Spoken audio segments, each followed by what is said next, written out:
Danasin ang awa at pagpapatawad ni Jesus. Ako po si Father Fiel Pareha at ito po ang ating segment, ang Daily Devotion, na kung saan tayo po ay magdaharasal, magbabasa at magninilay kasama ng salita ng Diyos sa buong taon. Manalangin tayo. Sa ngalan ng Ama, ng Anak at ng Espiritu Santo. Amen.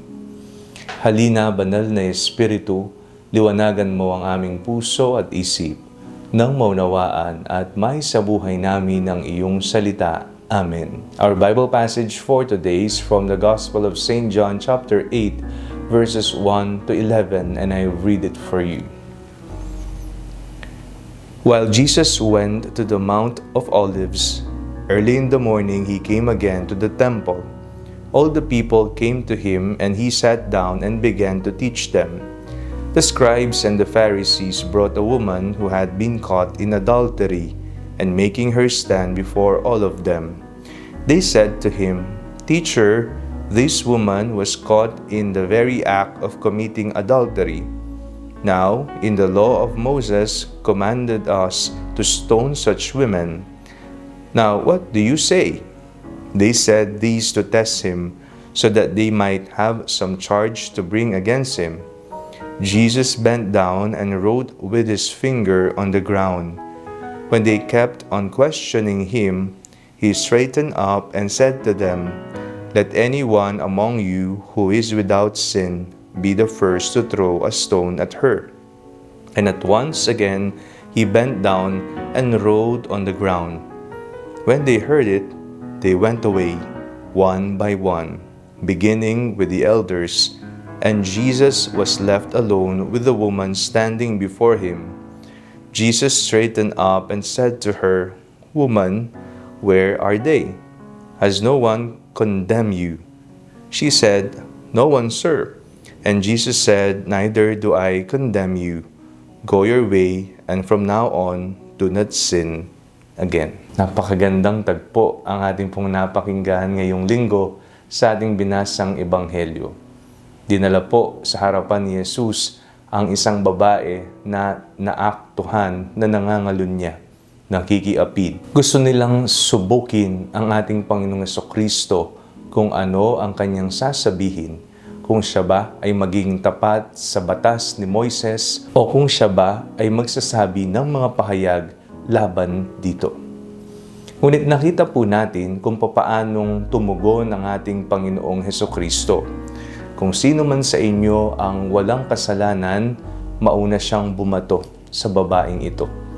At sila po ay isa-isang nagsialisan mula sa matanda, sapagkat alam nila sa kanilang sarili na sila ay may kasalanan din. At naiwan na lamang doon ang babae at ang ating Panginoong Jesucristo. At sinabi ng ating Panginoong Jesucristo sa babae bago siya umalis, "Go your way, and from now on, do not sin again." Kung sino ang walang kasalanan, siya ang unang bumato. Madalas po sa atin na mahilig po tayong manghusga, magkondena. Madalas sa atin, tinuturo natin ang iba sa mga kamali ang kanilang ginawa, sa mga kasalanan na kanilang ginawa. Pero ang sasabihin sa atin ng Panginoong Jesucristo, ikaw, wala ka bang kasalanan? Una kang bumato. Ang hamon sa atin ay usisain din natin ang ating sarili, ang ating mga nagawang kasalanan laban sa Diyos at laban sa ating kapwa. Napakasarap sa tao na magturo ng pagkakamali ng iba. Pero natatakot siyang harapin at usisain, tingnan ang kanyang sariling pagkakamali sapagkat ayaw niyang mapahiya. Tayong lahat ay inaanyayahan ng Panginoong Jesucristo na maging tapat at totoo sa sarili at sa Panginoon. Tingnan natin ang ating pagkakasala bago tayo tumuro o magturo ng ibang pagkakasala ng ating kapwa. Pangalawa po, alam natin na ang mukha ng Panginoon ay mukha ng awa at pagpapatawad. Kung papaanong pinatawad ang babaeng nangalunya, ganun din tayo pinapatawad ng Panginoon.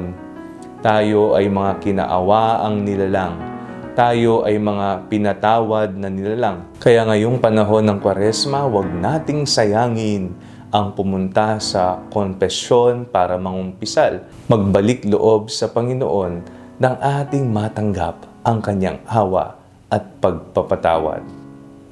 Manalangin tayo. Panginoong Jesucristo, patawarin po ninyo kami sa mga pagkakataon na mas una pa naming pinakikialaman ang mga kasalanan ng iba. Tinuturo ang pagkakamali ng iba kaysa sa aming sariling pagkakasala at pagkakamali. Amen. Sa ngalan ng Ama, ng Anak at ng Espiritu Santo. Amen. Huwag po ninyong kalimutang i-like ang video ito, mag-comment po kayo and share it with your family and friends. Ang Panalangin Bago Matulog ay may sariling Facebook page na po. Huwag niyo pong kakalimutang mag-like at mag-follow dito and do not forget to subscribe to our YouTube channel. I-click niyo lamang po ang link na nasa description ng video ito o kaya naman po just search Father Fiel Pareha.